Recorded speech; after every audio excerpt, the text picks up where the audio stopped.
Hello friends, आप सभी का स्वागत है अपने YouTube channel all GK classes में। तो फ्रेंड्स, आज मैं इस क्लास में आप सभी को पॉलिटिकल साइंस के टॉप 25 क्वेश्चंस को कवर कराऊंगा।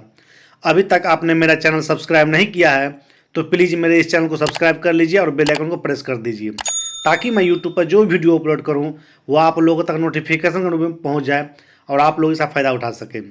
तो फ्रेंड्स, चलते हम लोग पहले प्रश्न की तरफ। आपका पहला प्रश्न है, भारत का राष्ट्रपति साहित्य, समाज सेवा, विज्ञान एवं कला से संबंधित कितने व्यक्तियों को राज्यसभा में नामित करता है? कुल 4 ऑप्शन दिए गए हैं। पहला ऑप्शन है 10 व्यक्ति, दूसरा ऑप्शन है 12 व्यक्ति, तीसरा ऑप्शन है 15 व्यक्ति, चौथा ऑप्शन है 8 व्यक्ति। इन चारों ऑप्शन में से जो सही ऑप्शन है, सही विकल्प है, उसका आप लोग चयन कीजिए।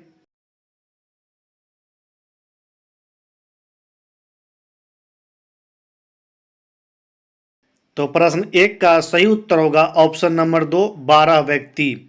भारत का राष्ट्रपति साहित्य के क्षेत्र से, समाज सेवा से, विज्ञान से एवं कला से संबंधित 12 व्यक्तियों को राज्यसभा में नॉमिनेट करता है, यानी नामित करता है। आपका दूसरा प्रश्न है, भारतीय संसद के लोकसभा के पहले आम चुनाव कब हुए थे? कुल 4 ऑप्शन दिए गए हैं। पहला ऑप्शन है 1952 ईस्वी, दूसरा ऑप्शन है 1954 ईस्वी, तीसरा ऑप्शन है 1947 ईस्वी और चौथा ऑप्शन है 1948 ईस्वी में। इन चारों ऑप्शन में से जो सही ऑप्शन है, सही विकल्प है, उसका आप लोग चयन कीजिए।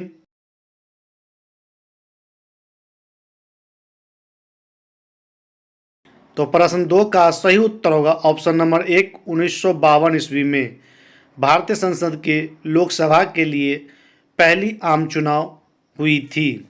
आपका तीसरा प्रश्न है, भारत की कौन सी लोकसभा 5 वर्षों से अधिक की अवधि तक कार्य किया था? कुल 4 ऑप्शन दिए गए हैं। पहला ऑप्शन है चौथी लोकसभा, दूसरा ऑप्शन है छठी लोकसभा, तीसरा ऑप्शन है 5वीं लोकसभा, चौथा ऑप्शन है पहली लोकसभा। इन चारों ऑप्शन में से जो सही ऑप्शन है, सही विकल्प है, उसका आप लोग चयन कीजिए।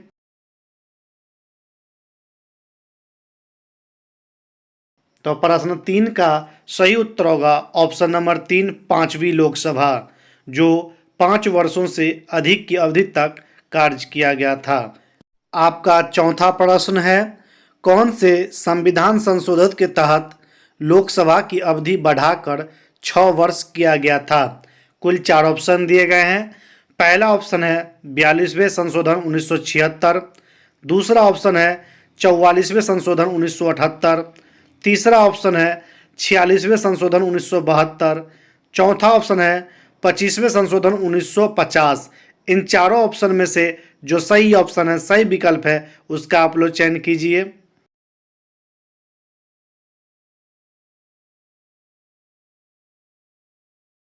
तो प्रश्न 4 का सही उत्तर होगा ऑप्शन नंबर 1, 42वें संशोधन 1976 के द्वारा लोकसभा की अवधि बढ़ाकर 5 वर्ष से 6 वर्ष किया गया था। ये संविधान संशोधन के तहत हुआ था फ्रेंड्स।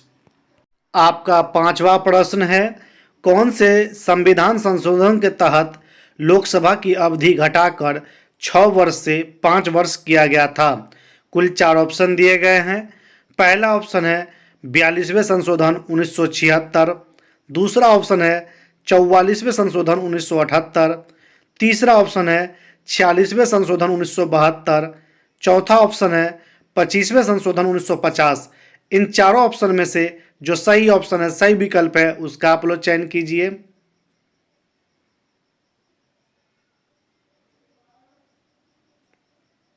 तो प्रश्न 5 का सही उत्तर होगा ऑप्शन नंबर 2, 44वें संशोधन 1978 के द्वारा लोकसभा की जो अवधि है 6 वर्ष से घटाकर 5 वर्ष कर दिया गया था। ये संविधान संशोधन के तहत हुआ था।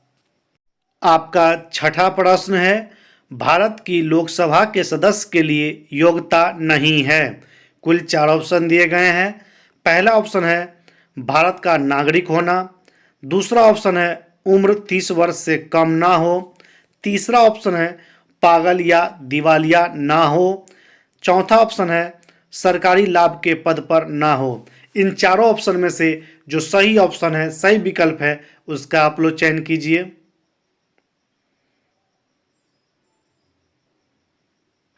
तो प्रश्न 6 का सही उत्तर होगा ऑप्शन नंबर 2, उम्र 30 वर्ष से कम ना हो। यानी ऑप्शन नंबर 2 जो उम्र 30 वर्ष से कम ना हो लिखा हुआ है फ्रेंड्स, ये गलत है। लोकसभा की सदस्यता हासिल करने के लिए उम्र मिनिमम यानी कम से कम 25 वर्ष होना जरूरी है। 25 वर्ष से जितना अधिक हो कोई फर्क नहीं पड़ता है। आपका 7वां प्रश्न है, लोकसभा व राज्यसभा की संयुक्त बैठक की अध्यक्षता निम्नलिखित में से कौन करता है। कुल 4 ऑप्शन दिए गए हैं। पहला ऑप्शन है लोकसभा का अध्यक्ष, दूसरा ऑप्शन है भारत का राष्ट्रपति, तीसरा ऑप्शन है भारत का प्रधानमंत्री, चौथा ऑप्शन है राज्यसभा का सभापति। इन चारों ऑप्शन में से जो सही ऑप्शन है, सही विकल्प है, उसका आप लोग चयन कीजिए।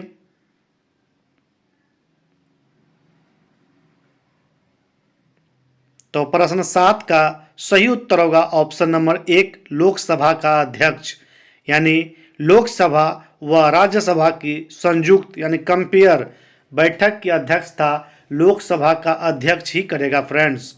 आपका 8वां प्रश्न है, जब किसी साधारण विधेयक पर दोनों सदनों में गतिरोध उत्पन्न हो जाता है तो विधेयक को पारित करने हेतु कौन दोनों सदनों की संयुक्त बैठक आहूत करता है। कुल 4 ऑप्शन दिए गए हैं। पहला ऑप्शन है लोकसभा का अध्यक्ष, दूसरा ऑप्शन है भारत का राष्ट्रपति, तीसरा ऑप्शन है भारत का प्रधानमंत्री, चौथा ऑप्शन है राज्यसभा का सभापति। इन चारों ऑप्शन में से जो सही ऑप्शन है, सही विकल्प है, उसका आप लोग चयन कीजिए।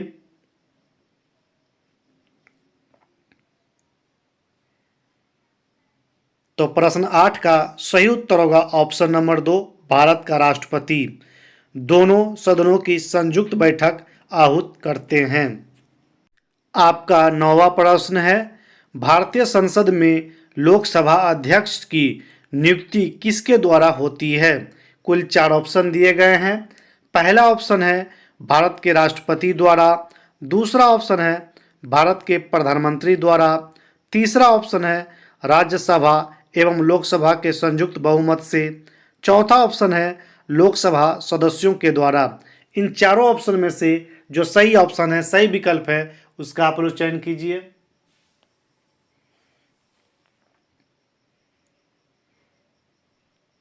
तो प्रश्न 9 का सही उत्तर होगा ऑप्शन नंबर 4, लोकसभा सदस्यों के द्वारा भारतीय संसद में लोकसभा अध्यक्ष की नियुक्ति की जाती है। आपका 10वां प्रश्न है, भारतीय संसद की मंत्रिमंडल की बैठक की अध्यक्षता कौन करता है। कुल 4 ऑप्शन दिए गए हैं। पहला ऑप्शन है भारत के राष्ट्रपति, दूसरा ऑप्शन है भारत के प्रधानमंत्री, तीसरा ऑप्शन है राज्यसभा एवं लोकसभा के संयुक्त बहुमत से, चौथा ऑप्शन है लोकसभा सदस्य। इन चारों ऑप्शन में से जो सही ऑप्शन है, सही विकल्प है, उसका आप लोग चयन कीजिए।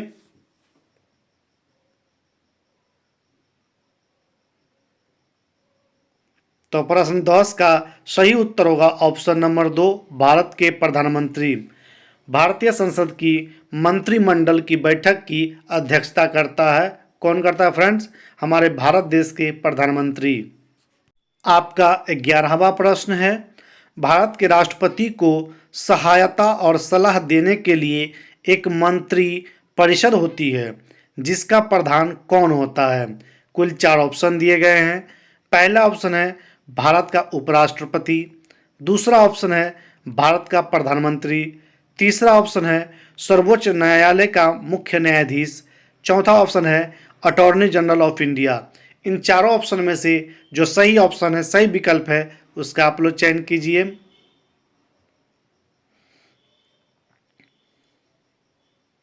तो प्रश्न 11 का सही उत्तर होगा ऑप्शन नंबर 2, भारत का प्रधानमंत्री। भारत के राष्ट्रपति को सहायता और सलाह देने के लिए एक मंत्री परिषद होती है जिसका प्रधान हमारे भारत देश के प्रधानमंत्री होती हैं। समझे फ्रेंड्स? क्योंकि राष्ट्रपति को है ना सहायता चाहिए हेल्प चाहिए और उसके लिए एक मंत्री परिषद होती है, और वो मंत्री परिषद का जो हेड होता है ना फ्रेंड्स, वो माननीय प्रधानमंत्री जी होते हैं। समझे? क्वेश्चन को आप लोग पढ़िए और गौर से समझिए, तब समझ में आएगा आप लोगों को।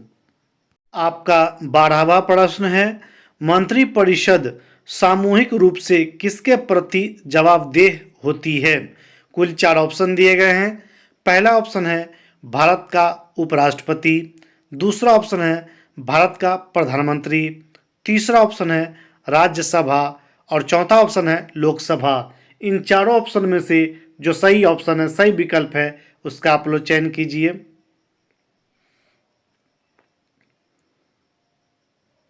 तो प्रश्न 12 का सही उत्तर होगा ऑप्शन नंबर 4 लोकसभा। लोकसभा जो है मंत्री परिषद सामूहिक रूप से लोकसभा के प्रति जवाबदेह होती है। आपका 13वां प्रश्न है, मंत्री परिषद व्यक्तिगत रूप से किसके प्रति जवाबदेह होती है? कुल 4 ऑप्शन दिए गए हैं। पहला ऑप्शन है भारत के राष्ट्रपति, दूसरा ऑप्शन है भारत के प्रधानमंत्री, तीसरा ऑप्शन है राज्यसभा, चौथा ऑप्शन है लोकसभा। इन चारों ऑप्शन में से जो सही ऑप्शन है उसका आप लोग चयन कीजिए।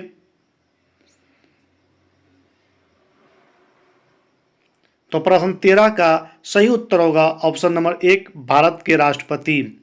मंत्री परिषद व्यक्तिगत रूप से भारत के राष्ट्रपति के प्रति जवाबदेह होती है। फ्रेंड्स, व्यक्तिगत रूप का मतलब ये हो गया सामूहिक रूप से नहीं, ग्रुप में नहीं, अकेला सिंगल पर्सन राष्ट्रपति के प्रति जवाबदेह होता है। लेकिन यहीं पे अगर ग्रुप रहे, सामूहिक रहे, तो पिछला क्वेश्चन में आप लोग को बता चुके हैं कि वो लोकसभा के प्रति जवाबदेह होती है। आपका 14वां प्रश्न है, भारत सरकार की सभी महत्वपूर्ण नीतियों का निर्णय मंत्रिमंडल में किसकी अध्यक्षता में किया जाता है? कुल 4 ऑप्शन दिए गए हैं। पहला ऑप्शन है भारत के राष्ट्रपति, दूसरा ऑप्शन है भारत के प्रधानमंत्री, तीसरा ऑप्शन है राज्यसभा, चौथा ऑप्शन है लोकसभा। इन चारों ऑप्शन में से जो सही ऑप्शन है, सही विकल्प है, उसका आप लोग चयन कीजिए। तो प्रश्न 14 का सही उत्तर होगा ऑप्शन नंबर 2 भारत के प्रधानमंत्री। भारत सरकार की जितनी भी महत्वपूर्ण इम्पोर्टेंट नीतियां हैं, पॉलिसी है, उसका निर्णय मंत्रिमंडल में प्रधानमंत्री की अध्यक्षता में किया जाता है। आपका 15वां प्रश्न है, वर्तमान में किस राज्य का लोकसभा में अधिकतम सदस्यों की संख्या है? कुल 4 ऑप्शन दिए गए हैं। पहला ऑप्शन है महाराष्ट्र, दूसरा ऑप्शन है बिहार, तीसरा ऑप्शन है उत्तर प्रदेश, चौथा ऑप्शन है पश्चिम बंगाल। इन चारों ऑप्शन में से जो सही ऑप्शन है, सही विकल्प है, उसका आप लोग चयन कीजिए।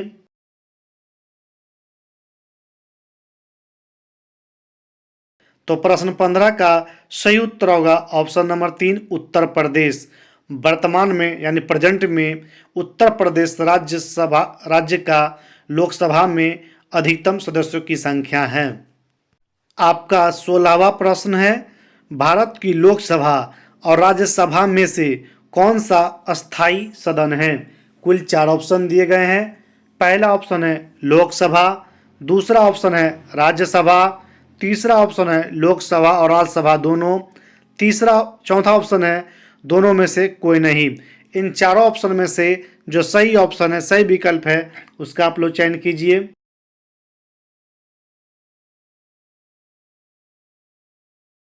तो प्रश्न 16 का सही उत्तर होगा ऑप्शन नंबर 2 राज्यसभा। भारत की लोकसभा और राज्यसभा में से राज्यसभा अस्थाई सदन है, जो कभी विघटन नहीं होती है, हमेशा वो प्रेजेंट रहती है। समझे फ्रेंड्स? आपका 17वां प्रश्न है, लोकसभा का 5 वर्ष का सामान्य कार्यकाल समाप्त होने से पहले कौन भंग कर सकता है? कुल 4 ऑप्शन दिए गए हैं। पहला ऑप्शन है प्रधानमंत्री, दूसरा ऑप्शन है राष्ट्रपति, तीसरा ऑप्शन है राष्ट्रपति प्रधानमंत्री की सिफारिश पर, चौथा ऑप्शन है राष्ट्रपति उपराष्ट्रपति की सिफारिश पर। इन चारों ऑप्शन में से जो सही ऑप्शन है, सही विकल्प है, उसका आप लोग चयन कीजिए।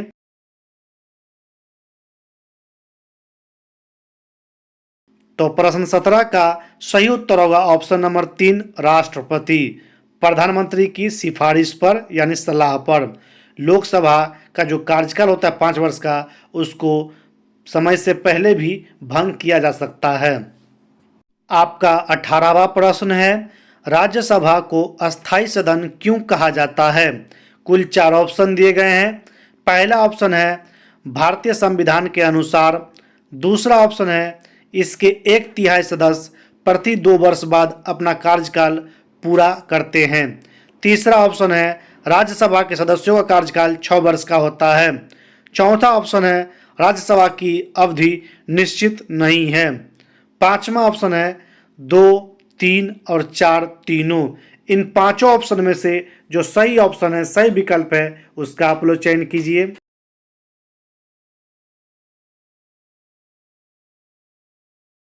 तो प्रश्न 18 का सही उत्तर होगा ऑप्शन नंबर 5, 2, 3 और 4 तीनों ऑप्शन सही हैं। आपका 19वां प्रश्न है, राज्यसभा द्वारा लोकसभा को धन विधेयक कितने समय में लौटा दिए जाने चाहिए? कुल 4 ऑप्शन दिए गए हैं। पहला ऑप्शन है 30 दिन, दूसरा ऑप्शन है 14 दिन, तीसरा ऑप्शन है 15 दिन, चौथा ऑप्शन है 10 दिन। इन चारों ऑप्शन में से जो सही ऑप्शन है, सही विकल्प है, उसका आप लोग चयन कीजिए।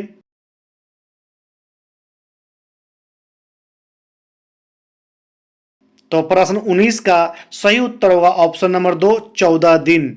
राज्यसभा द्वारा लोकसभा को धन विधेयक 14 दिन के टाइम में यानी 14 दिन से पहले लौटा दिया जाना चाहिए। आपका 20वां प्रश्न है, भारतीय संसद में प्रस्तुत बिल एक अधिनियम बन जाता है कब? कुल 4 ऑप्शन दिए गए हैं। पहला ऑप्शन है दोनों सदनों द्वारा पास हो जाने के बाद। दूसरा ऑप्शन है राष्ट्रपति की सहमति मिल जाने के बाद। तीसरा ऑप्शन है प्रधानमंत्री के हस्ताक्षर हो जाने के बाद। चौथा ऑप्शन है संघ संसद के समक्ष आ जाने के बाद। इन चारों ऑप्शन में से जो सही ऑप्शन है, सही विकल्प है, उसका आप लोग चयन कीजिए।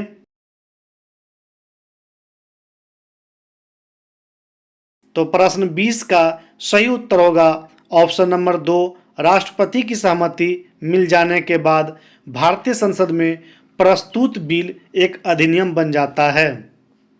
आपका 21वां प्रश्न है, निम्न में से कौन सा बिल संसद के दोनों सदनों में विशेष बहुमत से पास होना अनिवार्य है?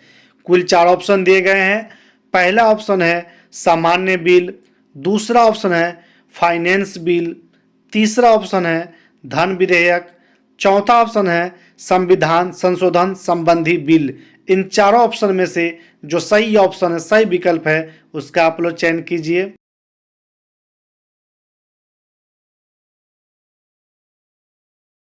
तो प्रश्न 21 का सही उत्तर होगा ऑप्शन नंबर 4, संविधान संशोधन संबंधी बिल संसद के दोनों सदनों में विशेष बहुमत से पास होना अनिवार्य है। आपका 22वां प्रश्न है, भारतीय संविधान का कौन सा अनुच्छेद राष्ट्रपति को लोकसभा भंग करने की शक्ति प्रदान करता है? कुल 4 ऑप्शन दिए गए हैं। पहला ऑप्शन है अनुच्छेद 82, दूसरा ऑप्शन है अनुच्छेद 84, तीसरा ऑप्शन है अनुच्छेद 85, चौथा ऑप्शन है अनुच्छेद 95। इन चारों ऑप्शन में से जो सही ऑप्शन है, सही विकल्प है, उसका आप लोग चयन कीजिए।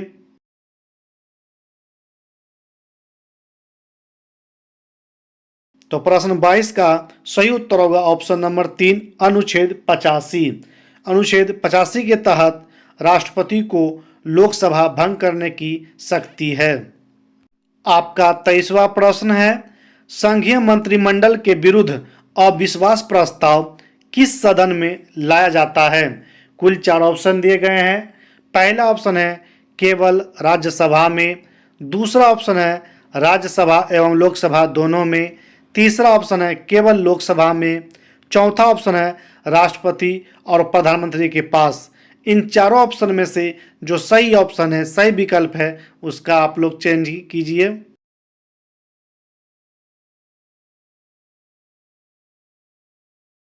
तो प्रश्न 23 का सही उत्तर होगा ऑप्शन नंबर 3, केवल लोकसभा में संघीय मंत्रिमंडल के विरुद्ध अविश्वास प्रस्ताव लाया जा सकता है।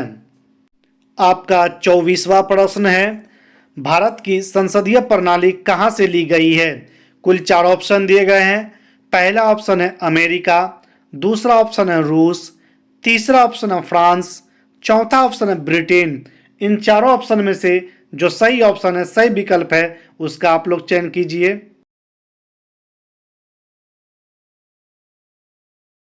तो प्रश्न 24 का सही उत्तर होगा ऑप्शन नंबर 4 ब्रिटेन।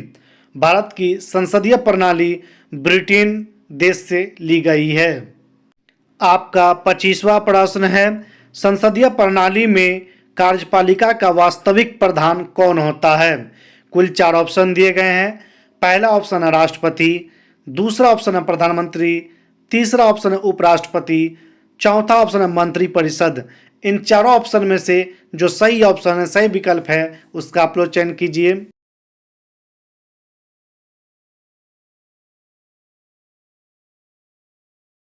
तो प्रश्न 25 का सही उत्तर होगा ऑप्शन नंबर 2 प्रधानमंत्री। संसदीय प्रणाली में कार्यपालिका का वास्तविक प्रधान प्रधानमंत्री होता है। तो फ्रेंड्स, इस क्लास का मेरा ये लास्ट क्वेश्चन था। अब हम लोग चलते हैं नेक्स्ट क्लास में। तब तक के लिए आप लोगों का दिन शुभ मंगलमय हो। जय हिंद।